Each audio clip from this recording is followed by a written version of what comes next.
Join किया है, हमारे परिवार के सदस्य बने हैं। आपका आभार और आपका बहुत बहुत स्वागत। आपके आने से हमारी पार्टी सशक्त भी हुई है और हमारे हौसले भी बहुत बुलंद हैं। मैं चाहूँगी भैया वो दिख नहीं रहे कोई भी पीछे। तो मैं अपने संबोधन की एक फॉर्मल शुरुआत करूँगी। मंच पर मेरे साथ पहुँचे हुए हमारे उत्तरी जोन के उपाध्यक्ष कुशल कटोच जी, हमारे जिला अध्यक्ष अम्बाला डिस्ट्रिक्ट के सरदार गुरचरण सिंह जी, हमारे रमेश दहिया जी उपाध्यक्ष प्रदेश किसान सेल, हमारे ज्ञानचंद अधोया जी हमारे ज़िले के जो है SC सेल के हमारे अध्यक्ष, राजा राम जी पूर्व मेंबर जोनल SC सेल, हमारे सुदर्शन सिंह जी जो हमारे विधानसभा के अध्यक्ष हैं आम आदमी पार्टी मेन बॉडी के, मोहन लाल जी, साथ ही में श्री बलविंदर जी डहर जी, डॉक्टर कुलदीप शर्मा जी, प्रेम सिंह जी, कैप्टन सुरजीत सिंह जी, प्यारा सिंह जी। आज हमारे ज्वाइन करने वाले डॉक्टर कुलदीप शर्मा जी, संजीव कुमार जी, बलविंदर जी, मनसूर जी, संजीव जी, विश्वास जी, मनी विरोधन बराड़ा जी, भारत जी और ये हैं जी है नी गब्दू जी अधोया से, और सभी सम्मानित साथी मंच पर और सामने, सभी हमारे नए और पुराने, सही हमारे बड़े और युवा, सभी हमारे जितने भी मैं कहूँगी परिवार के सदस्य हैं, सभी पदाधिकारी, और उससे भी मैं समझती हूँ इम्पोर्टेंट और ख़ास वो सारे आम आदमी पार्टी के सिपाही जिन्हें पद की ज़रूरत नहीं है इस लड़ाई को लड़ने, पर हमेशा अपनी हिस्सेदारी इस लड़ाई में भी रखते हैं, हमारे हर कार्यक्रम में रखते हैं। मुझसे पहले स्पीचेस में बहुत सी बातों पे चर्चा होगी। मैं सिर्फ ये जानना चाहूँगी कि आगे जो हम बात करें उसका उपलक्ष्य ठीक रहे। मैं आगे रहूँगी पीछे, फैन ऑफ कर दूँगी, नीति में बज रहा है। तो सिर्फ ये जानना चाहूँगी कि हमारे यहाँ उपस्थित जितने भी साथी हैं इसमें मौजूदा हमारे कार्यकर्ता पहले से ही या साथी जो रहे हैं वो कितने हैं? आगे आ जाते हैं, आगे। और जो नए हमारे साथी यहाँ पर आए हैं या पार्टी से जुड़ना चाहते हैं या उत्सुक हैं पार्टी के बारे में, वो कितने हैं? बहुत अच्छा लगा जी आप सबसे मिलके। तो पार्टी की नीतियाँ, पार्टी क्या है, पार्टी क्या करती है, कई बार हम एक पार्टी को ना मुद्दों में ले लेते हैं। ये आटा 5 रुपए का दे रहे हैं, वो आटा 2 रुपए में देंगे, ये एजुकेशन ऐसी देंगे, ये एजुकेशन वैसी देंगे। थोड़ा सा इससे अगर हम बाहर निकल कर एक बार ये देखें कि इस पार्टी की नीति, नीयत और दिशा किस तरफ है। एक जब किसान आंदोलन चला था तो शुरू में बहुत से लोगों को शक था ये आज टूटा कि कल टूटा। किसानों ने भी ये कह दिया कोई राजनीतिक दल, नेता या मेंबर हमारे मंच पर आकर साझा नहीं करेगा, ये आम किसानों का एक मंच है। बहुत बड़ी लड़ाई थी और शायद इसी सोच ने उस लड़ाई को फतेह दिलवाई। जब हम उनसे मिलने गए तो मैंने एक कहानी शेयर करी। हमें भी डर था कि किसान आंदोलन कहीं फेल ना हो जाए। हालांकि उन्होंने हमारे को कहा कि ये जीत आपके सर नहीं जाएगी। सबको एक चिंता थी क्योंकि व्यापारी हार जाता, टीचर बैठे हैं सड़कों पे कोई पूछता नहीं, आशा वर्कर हर दूसरे दिन इसके साथ देश की लड़ाई कर रही है। आप और मैं बहुत बार बदल से निकल जाते हैं, हम सोचते हैं इनकी लड़ाई। हम सब टुकड़ों में बंट गए हैं, हम सेक्टर्स में बंट गए, हम जातियों में बंट गए। हम बहुत बार सोचते हैं ये उसकी लड़ाई है, ये मेरी नहीं, उसका घर जल रहा है, मेरे तक तो आँच नहीं आएगी। लेकिन किसानों ने जब लड़ाई लड़ी तो सिर्फ वो थे जो महीनों तक बैठ सकते थे, वो थे जो उन कीलों के ऊपर से ट्रैक्टर चला सकते थे, सिर्फ अकेले वो थे जो JCB से गड्ढे भर सकते थे और फिर मोदी जी का दरवाज़ा खटखटा सकते थे। तो हमें भी डर था। और एक कहानी मैंने उस दिन शेयर करी सबके साथ। कहानी मुझे किसी ने बताई डिक्टेटर की। एक डिक्टेटर था, बहुत क्रूर था। पत्रकारों ने उसे कहा कि भाई साहब थोड़ा जनता पे दया करिए, ये जनता बगावत कर देगी। तो उसने कहा छोड़ो ऐसी कोई बात नहीं। कहता नहीं भाई साहब आप बहुत ज़्यादा, आप हद से ज़्यादा आगे बढ़ गए हैं। कहता अच्छा। बगल में कुछ मुर्गे चुग रहे थे, उसने एक मुर्गा पकड़ा, उसने कहा चलो भाई बताओ मैं क्या बुरा कर रहा हूँ। तो उसने कहा साहब आपने ये कर दिया। उसने एक मुर्गे का पंख फाड़ना शुरू कर दिया एक एक करके। तो मुर्गा दिल मिलाया, बात करने वाले को भी उसने कहा भाई साहब क्या कर रहे हैं। कहता आप बताओ ना मैं क्या बुरा कर रहा हूँ। वो बताता गया और वो डिक्टेटर एक एक करके पंख फाड़ता गया। दर्द जब हद से बढ़ा तो मुर्गे ने थोड़ी ठोंगे मारने की भी कोशिश करी, थोड़े पंजे मारने की कोशिश करी, डिक्टेटर ने दबा के और पंख फाड़े। बोलने वाला भी विचलित हो गया। उसने कहा भाई साहब रुक जाओ। कहता भाई साहब आप छोड़ोगे ना, ये आपको मुर्गा छोड़ेगा नहीं। कहता ऐसा है। उसने मुर्गा फेंक दिया लहू लहान ज़मीन पे। तो मुर्गा थोड़ी सी चीखें मार रहा था।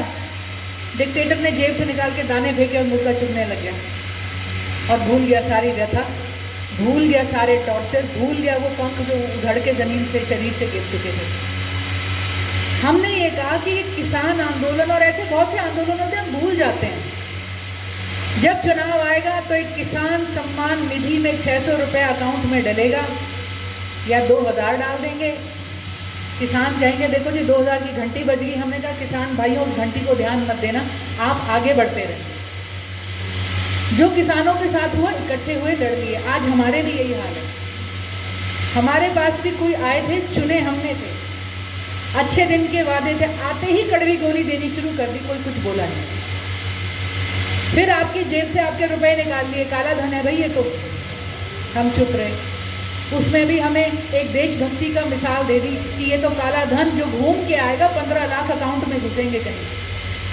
सबके अकाउंट से, जेब से, गुदड़ियों से, ट्रंकों से, किट्टी में से, जो पिगी बैंक में से पैसे निकल गए।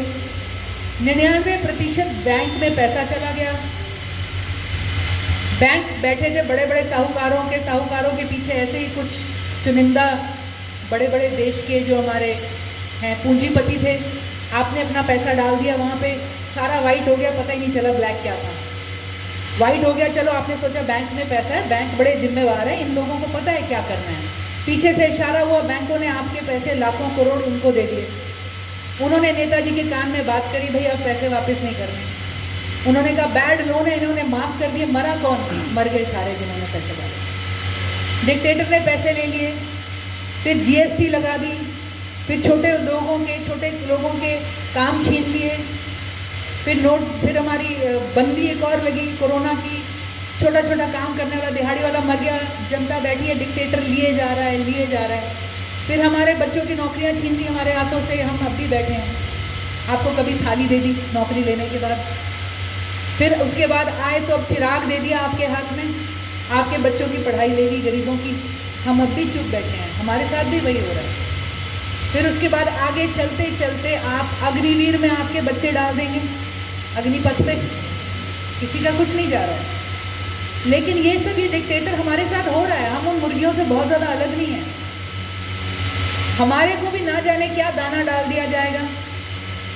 गरीब की रोटी पे भी जीएसटी लगा दी। जो निवाला बच्चे का था उसमें से एक रोटी तोड़ के भी मोदी जी ले जा चुके हैं। इस महीने की रोटी में से तो झंडा पकड़ाएंगे, एक निवाला और तोड़ लिया 25 रुपए का।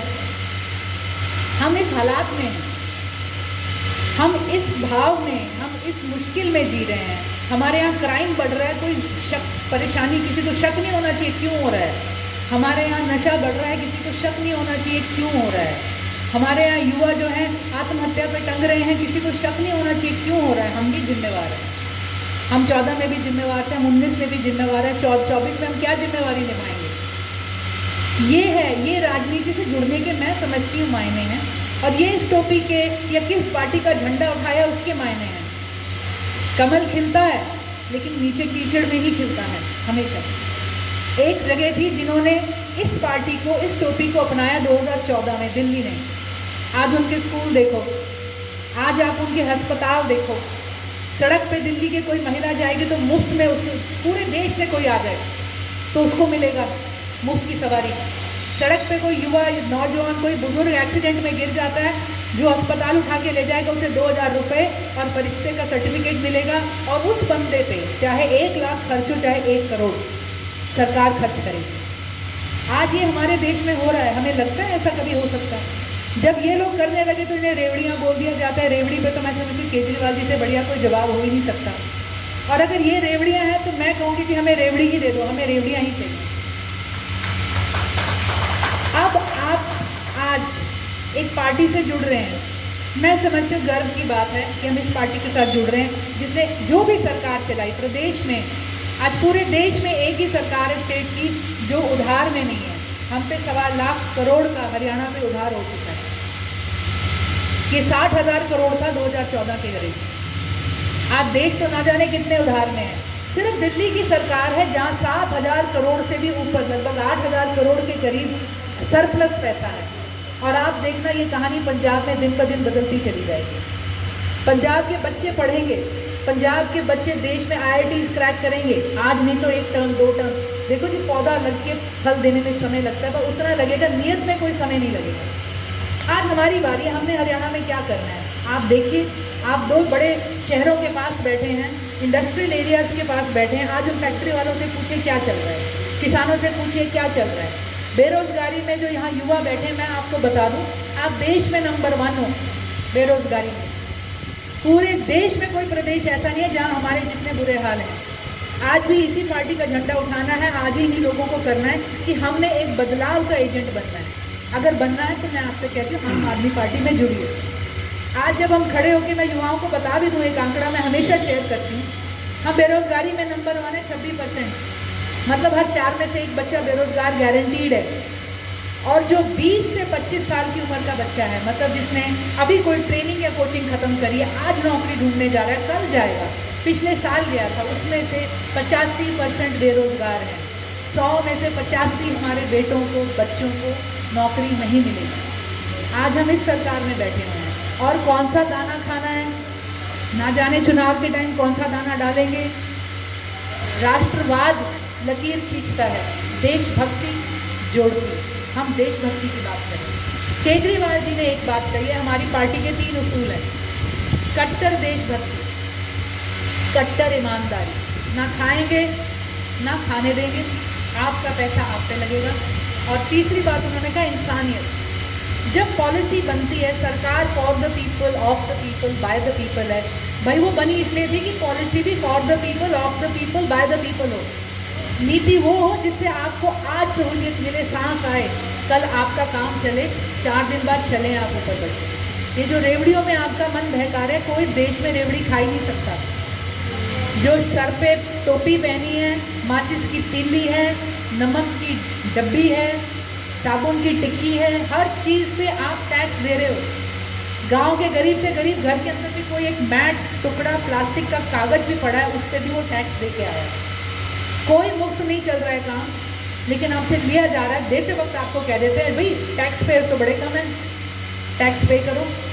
तो ये हालात हैं। आज आप एक पार्टी से, आपके पास मौका है अपने प्रदेश को बदलने का। आज जब हम आपसे कह रहे हैं, आप नहीं कह रहे हमें जुड़ो, हम नहीं कह रहे हमें वोट दो, अपने लिए वोट नहीं मांगेंगे, आपके घर के लिए, आपके बच्चों के लिए, आपके इलाके के लिए, आपके स्कूलों के लिए, आपकी स्वास्थ्य सुविधाओं के लिए, आपके इलाके की इंडस्ट्री के लिए, किसान के लिए, उनके लिए वोट मांगेंगे। आप भी उनके लिए वोट मांगोगे। मैं समझती हूँ हमारे लिए गर्व की बात होगी, कोई शर्म नहीं होगी, एक हमारे में उत्साह होगा।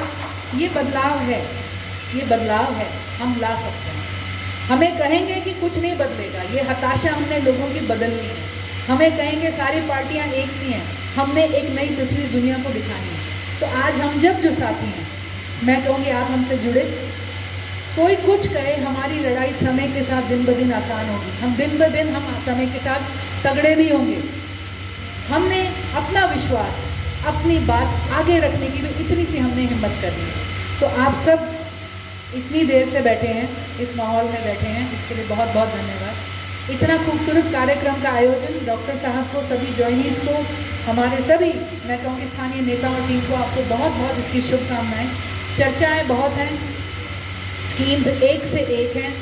सोशल मीडिया पे प्लीज़ जुड़े, फेसबुक आम आदमी पार्टी का और केजरीवाल जी का देखें, फॉलो करें, अपने आप आपको पता लगने लग जाएगा, बदलती कहानियाँ दिखेंगी। जो स्कूलों की बात करी, आज दिल्ली का सरकारी स्कूल जो है, वहाँ बच्चा इंटरनेशनल बैकलरेट में पढ़ेगा। भूटान ने कहा है कि हम दिल्ली का बोर्ड और एजुकेशनल करिकुलम अपने यहाँ डालेंगे। 99% से ऊपर सरकारी स्कूल का पास रेट था। 5 या 6 सालों से प्राइवेट स्कूलों को मात दे रहे हैं। 4 लाख बच्चे प्राइवेट स्कूल छोड़ के सरकारी स्कूल में आ गए हैं। स्विमिंग पूल है, इंग्लिश है, फ्रेंच और स्पेनिश भी शुरू हो जाएगी वहाँ पे। और वो नहीं है कि बिल्डिंग है और दिखावा है।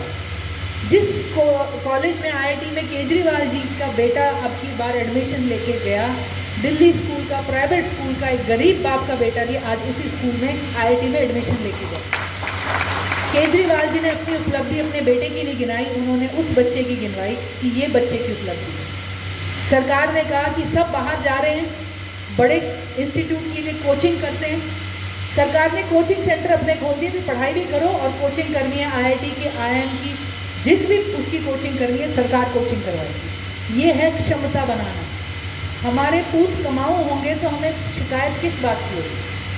अपने बच्चों को ही जो हम खा जाएंगे आज इस सरकार से कोई पूछे तो हमारा भविष्य क्या है?